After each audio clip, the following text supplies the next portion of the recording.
কেউ যদি 10 বার সূরা ইখলাস বা কুল হুয়াল্লাহ সূরা পাঠ করে, কয়বার?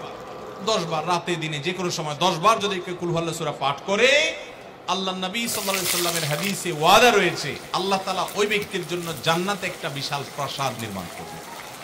দুনিয়ার কোনো প্রাসাদ না ভাই, পামজমারার প্রাসাদ না ভাই, এটা কোনো দুবাই বা পৃথিবীর কোনো গুরুত্বপূর্ণ জায়গার লোভনীয় কোনো আকর্ষণীয় কোনো জায়গার প্রাসাদ না ভাই, জান্নাতের প্রাসাদ।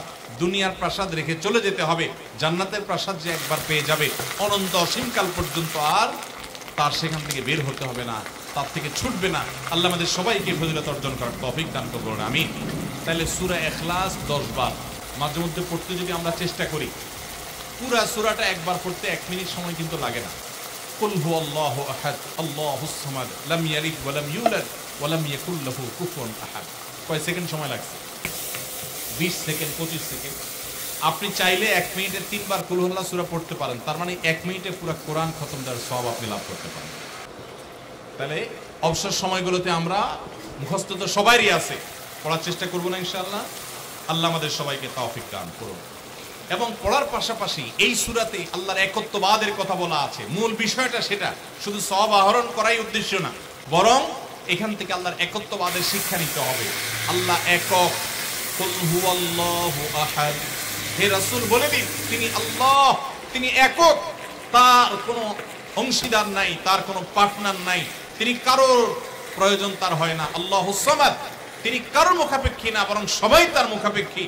লাম ইয়ালিদ ওয়া লাম ইউলাদ, তাকে কেউ জন্ম, তিনি কাউকে জন্ম দেননি আর তাকেও কেউ জন্ম দেয়নি। ওয়া লাম ইয়াকুল লাহু কুফুয়ান আহাদ, তার কোনো সমকক্ষ নাই। ভাইরা আমার, আমাদের সমাজে এক শ্রেণীর নাস্তিক আছে, বরং সকল নাস্তিক ইসলাম এবং মুসলমানদের প্রতি বিদ্বেষ লালন করে, তাদের বড় অংশ। এই নাস্তিকদের একটা কমন প্রশ্ন হলো, তারা বলে আল্লাহ যদি আমাদের সবার সৃষ্টিকর্তা হয় তো আল্লাহর সৃষ্টিকর্তা কে? নাউজুবিল্লাহ। এরকম একটা প্রশ্ন নাস্তিকরা করে। নবী সাল্লাল্লাহু আলাইহি সাল্লামকে কোন কোন মুফাসসিরদের মতে এই প্রশ্নটাই করেছিল ইহুদিরা। কারা প্রশ্ন করেছিল? ইহুদিরা। সেই জবাবে আল্লাহ তাআলা এই আয়াত নাযিল করেছেন এবং জানিয়েছেন যে আল্লাহ তিনি কারোর জন্ম দেওয়ার মুখাপেক্ষী নন, তাকে কেউ জন্ম দেয়নি, তিনি কারোর মুখাপেক্ষী নন। এখন প্রশ্ন হতে পারে, আচ্ছা আল্লাহ তাআলা তিনি আমাদের সৃষ্টি করলেন বুঝলাম, তাহলে আল্লাহকে কে সৃষ্টি করলো, যেটা নাস্তিকরা করেছে? এই প্রশ্নটা একটা অমূলক প্রশ্ন এবং ভুল প্রশ্ন। এই প্রশ্নটা একটা ভুল প্রশ্ন। কিভাবে ভুল প্রশ্ন? আল্লাহ তাআলা কি সৃষ্টি না স্রষ্টা?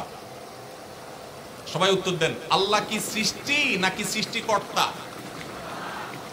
আল্লাহ যদি সৃষ্টিকর্তা হন, স্রষ্টা হন, তাহলে তার আবার যদি সৃষ্টিকর্তা খোঁজেন, সৃষ্টিকর্তার জন্য যদি আবার সৃষ্টিকর্তা খোঁজেন, তাহলে তিনি তো আর সৃষ্টিকর্তা হলেন না, তাহলে তিনি সৃষ্টি হয়ে গেলেন।